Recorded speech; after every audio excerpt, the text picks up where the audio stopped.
Fitzgerald Kennedy, do solemnly swear I, John Fitzgerald Kennedy, do solemnly swear that you will faithfully execute the office of President of the United States that I will faithfully execute the office of President of the United States and will, to the best of your ability, and will, to the best of my ability, preserve, protect, and defend the Constitution of the United States. preserve, protect, and defend the Constitution of the United States. So help you God.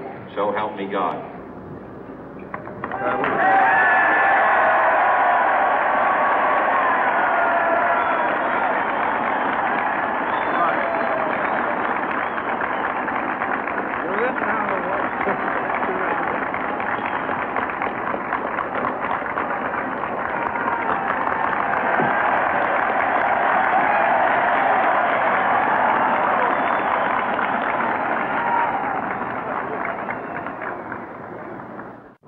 Vice President Johnson, Mr. Speaker, Mr. Chief Justice, President Eisenhower, Vice President Nixon, President Truman, Reverend clergy, fellow citizens.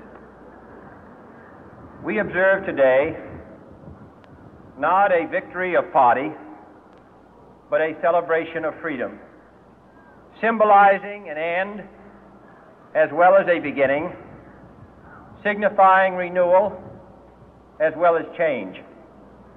For I have sworn before you and Almighty God the same solemn oath our forebears prescribed nearly a century and 3/4 ago.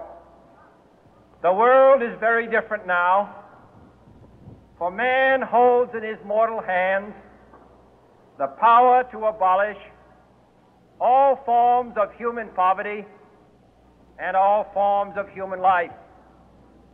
And yet the same revolutionary beliefs for which our forebears fought are still at issue around the globe. The belief that the rights of man come not from the generosity of the state, but from the hand of God. We dare not forget today that we are the heirs of that first revolution.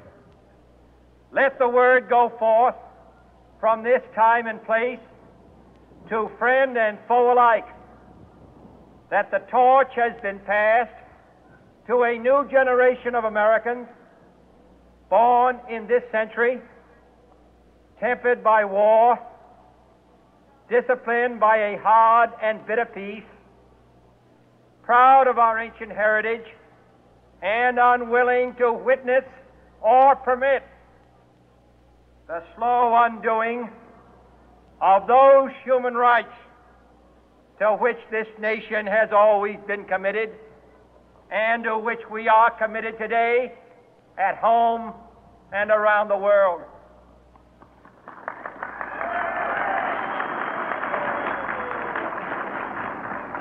Let every nation know, whether it wishes us well or ill, that we shall pay any price, bear any burden, meet any hardship, support any friend, oppose any foe to assure the survival and the success of liberty.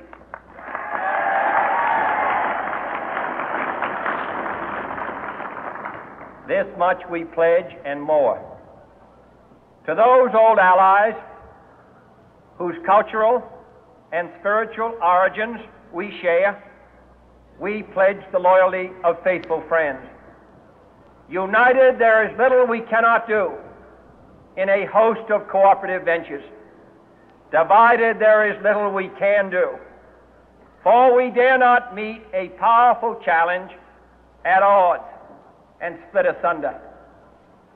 To those new states whom we welcome to the ranks of the free, we pledge our word that one form of colonial control shall not have passed away merely to be replaced by a far more iron tyranny. We shall not always expect to find them supporting our view, but we shall always hope to find them strongly supporting their own freedom, and to remember that in the past, those who foolishly sought power by riding the back of the tiger ended up inside.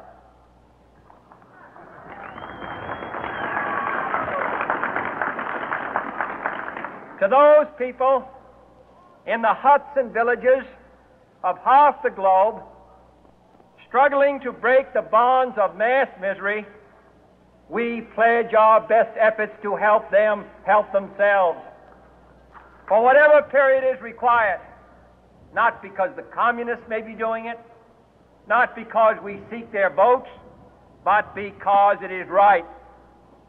If a free society cannot help the many who are poor, it cannot save the few who are rich.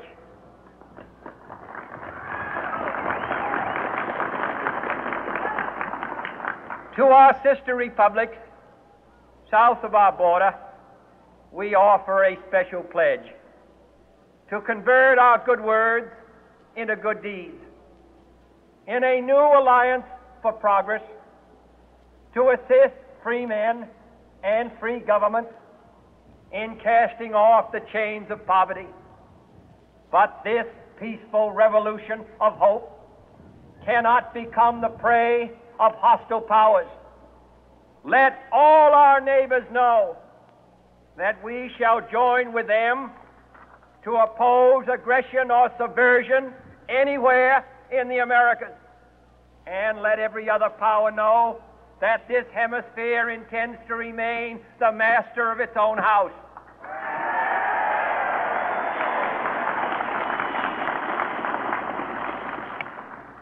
To that World Assembly of Sovereign States, the United Nations, our last best hope, in an age where the instruments of war have far outpaced the instruments of peace, we renew our pledge of support to prevent it from becoming merely a forum for invective, to strengthen its shield of the new and the weak, and to enlarge the area in which its writ may run.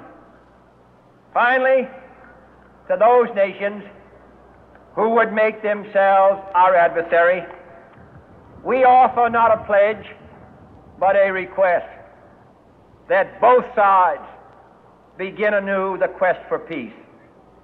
Before the dark powers of destruction, unleashed by science, engulf all humanity in planned or accidental self-destruction, we dare not tempt them with weakness, for only when our arms are sufficient beyond doubt can we be certain beyond doubt that they will never be employed. But neither can two great and powerful groups of nations take comfort from our present course, both sides overburdened by the cost of modern weapons, both rightly alarmed by the steady spread of the deadly atom, yet both racing to alter that uncertain balance of terror that stays the hand of mankind's final war. So let us begin anew, remembering on both sides that civility is not a sign of weakness, and sincerity is always subject to proof. Let us never negotiate out of fear, but let us never fear to negotiate.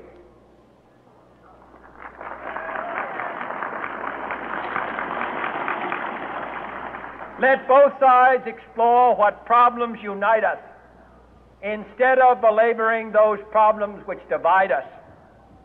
Let both sides, for the first time, formulate serious and precise proposals for the inspection and control of arms, and bring the absolute power to destroy other nations under the absolute control of all nations.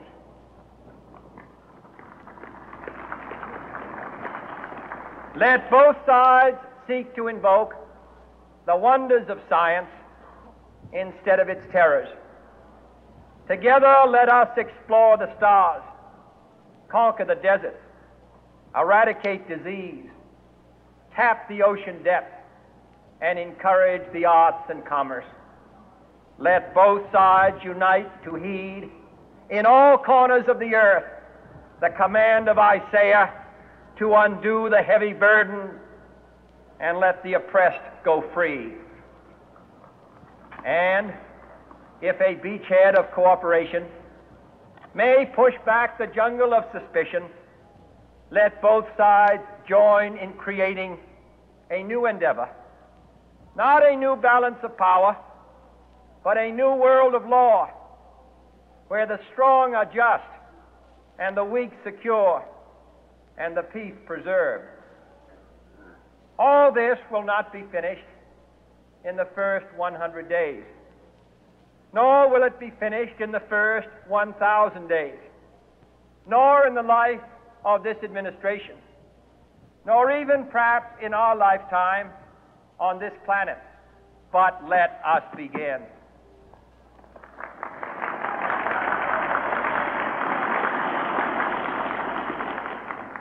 In your hands, my fellow citizens, more than mine, will rest the final success or failure of our course. Since this country was founded, each generation of Americans has been summoned to give testimony to its national loyalty. The graves of young Americans who answered the call to service surround the globe. Now the trumpet summons us again, not as a call to bear arms, though arms we need, not as a call to battle, though in battle we are, but a call to bear the burden of a long twilight struggle, year in and year out, rejoicing in hope, patient in tribulation, a struggle against the common enemies of man, tyranny, poverty, disease, and war itself. Can we forge against these enemies a grand and global alliance, north and south, east and west, that can assure a more fruitful life for all mankind? Will you join in that historic effort?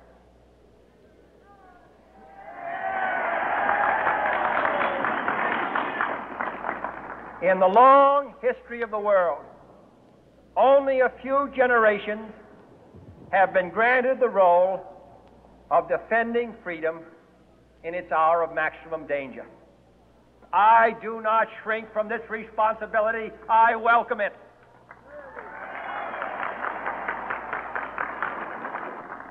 I do not believe that any of us would exchange places with any other people or any other generation. The energy, the faith, the devotion which we bring to this endeavor will light our country and all who serve it. And the glow from that fire can truly light the world. And so, my fellow Americans, ask not what your country can do for you, ask what you can do for your country.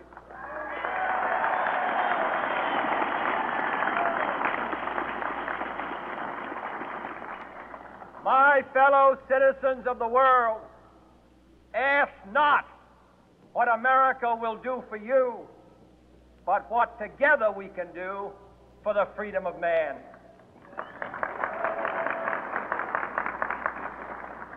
Finally, whether you are citizens of America or citizens of the world, ask of us here the same high standards of strength and sacrifice which we ask of you.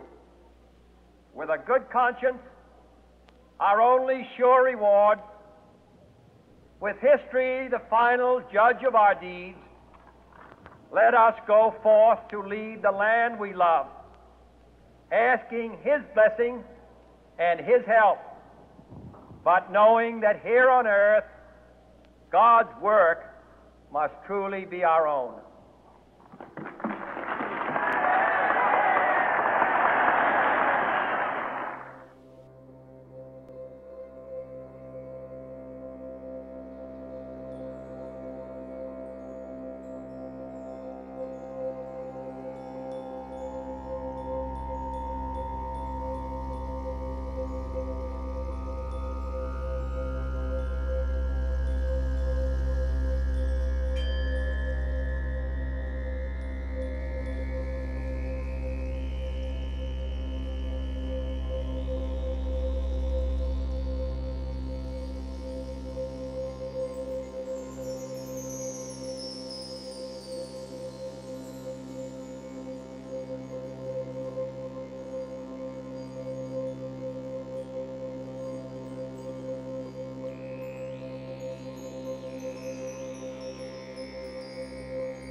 States.